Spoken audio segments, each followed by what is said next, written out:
Hello दोस्तों, कैसे हैं आप सब। आज मेरा नाम है संस्कृति कारीवाल और आज मैं आप सबकी हिंदी की पुस्तक मंजरी की चैप्टर नंबर 16 क्या निराश हुआ जाए के बचे कुछ प्रश्न कराऊंगी जो हमने पिछले वीडियो में छोड़ दिए थे। तो चलिए शुरू करते हैं। मैं आपको इस निबंध के बारे में कुछ और बता दूं। ये निबंध हजारी प्रसाद द्विवेदी जी ने लिखा था और इस निबंध में वो हमें ऐसे समय में जब हम निराश होते हैं या निराशा भरे हमारे मन में ख्याल आते हैं, तब उसमें हमें आशावान रह के और पॉजिटिव रहने की बात करी है। ठीक है, आगे चलिए हम कंटिन्यू करते हैं। निम्नलिखित पंक्तियों का आशय स्पष्ट कीजिए।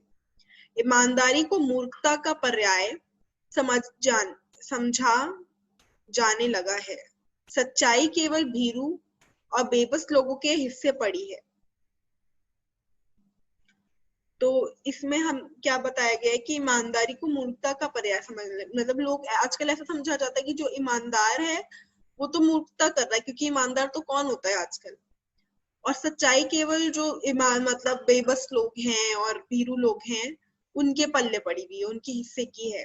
ऐसा क्यों समझा जाता है, इनका आशय स्पष्ट कीजिए। वर्तमान समय में धन का महत्व इतना बढ़ गया है कि बेईमानी से कमाए गए धन से धनवान लोग भी सम्मान की नजरों से देखे जाते हैं।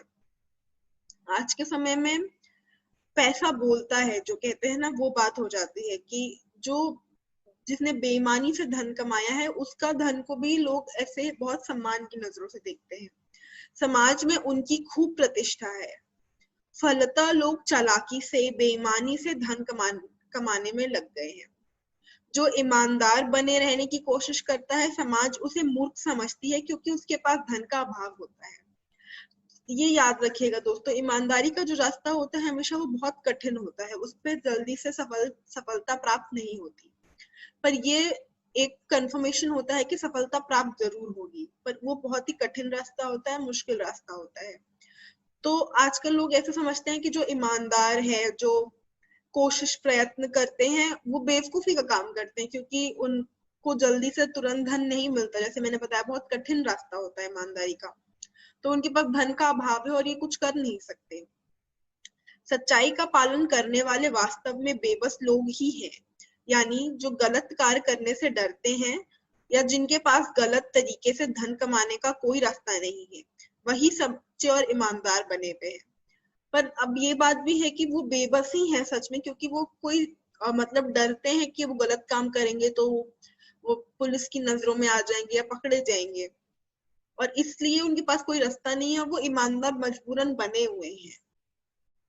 तो इन पंक्तियों का ये आशय है। अब दूसरा हम पंक्ति देखते हैं।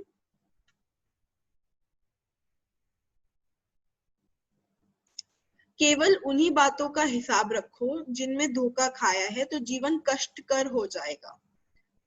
कि कवि क्या कह रहे हैं कि अगर उन्हीं बातों का हिसाब रखे जिनमें धोखा खाया है, जिनमें हमें गलत लगा है, तो जीवन तो बहुत दुखाली और कष्टकर हो जाएगा, कष्ट में बीतेगा। यदि हम केवल जीवन में उन्हीं बातों को ध्यान में रखेंगे जिनमें हमारे साथ धोखा हुआ है या हमें किसी तरह से तकलीफ पहुंचाई गई है, तो हमारा जीवन कष्टकर हो जाएगा। ऐसे में जीवन का आनंद नहीं ले सकेंगे और अतीत की बुरी घटनाओं की याद में उलझे रहेंगे। अगर हम हमेशा यही सोचेंगे कि उस समय हमारे साथ ये बुरा हुआ, ये खराब हुआ, और कभी वैसी चीज दोबारा करने से डरेंगे, तो जीवन तो मुश्किल हो ही जाएगा। जीवन में हमेशा ऐसा लगेगा कि ये घटना हो चुकी है और उसके हम कुछ और करना नहीं चाहेंगे।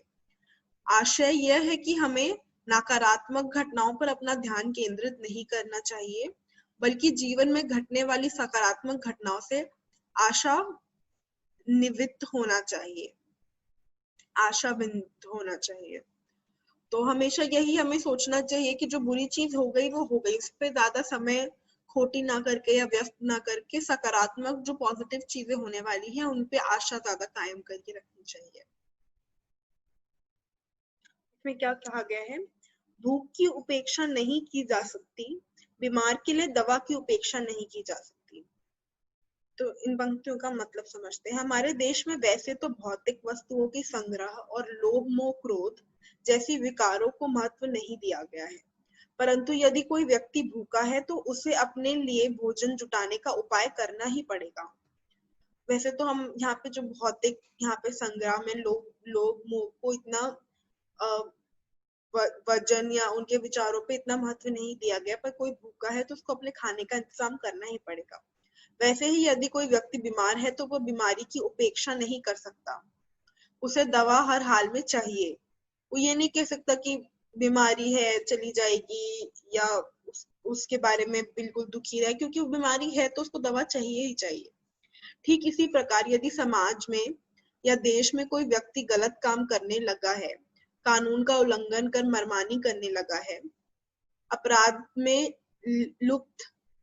लिप्त हो गया है, तो उसे सुधारने के लिए उसे सजा देनी ही पड़ेगी, अन्यथा वो दूसरों को दुखी करता रहेगा।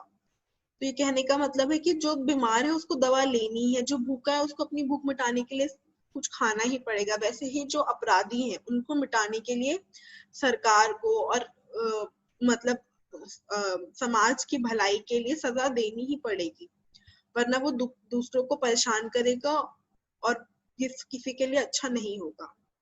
महान भारतवर्ष के पाने की संभावना बनी रहेगी। लेखक का कथन यह संदेश देता है कि केवल कुछ बुराइयों को देखकर निराश नहीं हो जाना चाहिए। इस देश में ईमानदार, कर्तव्यपरायण और अच्छे लोगों की कमी नहीं है। मतलब लेखक ये कहना चाहते हैं कि कुछ लोगों को देख के अपना उनके बारे में, सबके बारे में सोच नहीं बना लेनी चाहिए कि अच्छे लोग भी होते हैं, बुरे लोग भी होते हैं और कर्तव्य पालन लोग भी होते हैं, उनकी कमी नहीं है। हमारा देश बुराइयों पर अवश्य विजय प्राप्त कर लेगा। अंततः महान भारतवर्ष को पाने की पूरी संभावना है। वापस महान, जैसे भारतवर्ष महान हुआ करता था वैसे, और जितने बुरे लोग हैं उनके ऊपर हम फिर से उनको हम खत्म कर देंगे, उनके अंदर की बुराई खत्म कर सकेंगे। अब हम भाषा की बात के प्रश्न करते हैं। नीचे कुछ अव्यय शब्द दिए गए हैं, उनके प्रयोग करते हुए एक एक वाक्य बनाइए। और कुछ अव्यय शब्द जो कि दिए हुए हैं वो शब्द हैं क्योंकि, किंतु, परंतु, अथवा, इसलिए, चूंकि, तथा, अंततः। तो इनसे हमें वाक्य बनाना है। क्योंकि से हम क्या वाक्य बना सकते हैं? आप दोस्तों यहाँ पे मैंने कुछ बता रखे हैं वाक्य, जो आप ये वाक्य बना सकते हैं। आप अपने हिसाब से भी, आपको अच्छा लगे तो आप कुछ और बना सकते हैं। मैं यहाँ रुकना नहीं चाहता क्योंकि यहाँ मेरा मन नहीं लग रहा है। क्योंकि में हम पिछले वाले वाक्य में कुछ बताते हैं और फिर ये बताते हैं कि हमने वो क्यों बोला है, कि जैसे मैं यहाँ पे नहीं रुकूंगा क्योंकि मेरा मन नहीं लग रहा है। किंतु, वह गरीब था किंतु उसकी ईमानदारी में कोई कमी नहीं थी। किंतु मतलब पर, कि ये हो गया, पर ऐसा भी हो सकता है या कुछ और। परंतु, वह आपसे ही मिलने आया था परंतु आप शहर में से बाहर थे। अथवा, तुम अंग्रेजी अथवा हिंदी में कोई एक भाषा चुन लो। अथवा मतलब और, कि इसमें और इसमें। इसलिए, रमा मेरी बात नहीं मानती इसलिए मैंने उससे कुछ कहना ही छोड़ दिया है। इसलिए का मतलब कि क्योंकि, क्यों किया ऐसा किसी ने, इसलिए। अथवा, परंतु, क्या है? चूंकि, चूंकि तुम एक मंत्री की बेटे हो इसलिए तुम किसी पर भी अपनी मर्जी थोप सकते हो। तो ये हमने वाक्य बनाए हैं चूंकि। तथा, ईमानदारी, सच्चाई, कर्तव्य निष्ठा, स्वाभिमान, साहस तथा आत्मनिर्भरता वीर पुरुषों के गुण हैं। मतलब और, कि इतनी सारी चीजें। और अंततः, वह आपसे मिलना नहीं चाहता था, अंततः आप यहाँ से चले जाएं। ठीक, इसी के साथ हमारा ये पाठ खत्म होता है दोस्तों। आशा है आप सबको पसंद आया होगा। Thank you.